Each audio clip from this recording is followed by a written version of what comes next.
untuk korang yang duduk dekat Lembah Kelang, korang memang faham lah ini adalah kos yang tak pernah stop lah selagi korang guna kereta tu dan kereta itu bergerak. Dan kos yang seterusnya adalah daripada segi tol dan juga parking. Tambahkan lagi dengan tol hari-hari yang korang hadap dan juga parking dekat office sana dan juga parking dekat mall sana. Kalau korang ini duduk di area KL, untuk parking saja korang boleh cecah spending 200 sampai ke 400 ringgit sebulan. Dan yang ini ramai tak masukkan langsung dalam budgeting nak beli kereta dia. Nak beli kereta dia fikir bulan-bulan saja, dia tak masuk lagi kos parking ini. Tak pernah lagi dah jumpa yang ikut ataupun include lah dalam bayaran bulanan mereka tentang parking ini. So jom kita totalkan, di mana ansuran bulanan RM550. So kita tambahkan ke semua ini insurans, road tax, servis, minyak, tol, parking. Total RM1,000 extra sebulan ke atas ansuran bulanan tadi. So in total jadilah RM1,600 sebulan untuk Myvi. Dan itu pun belum lagi kita masukkan benda yang paling ramai sekali orang tak sedar, which is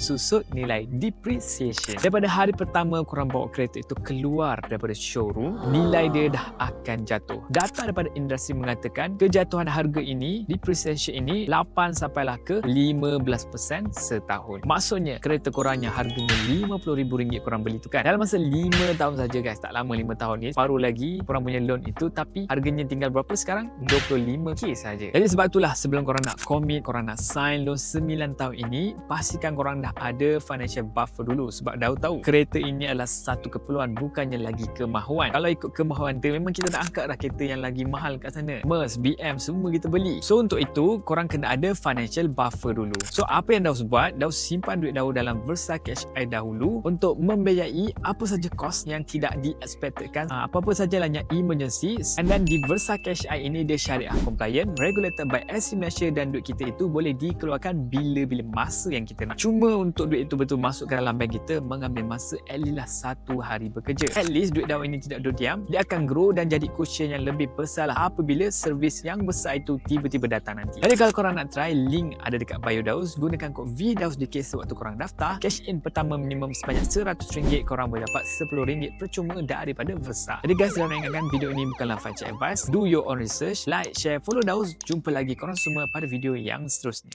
Ciao.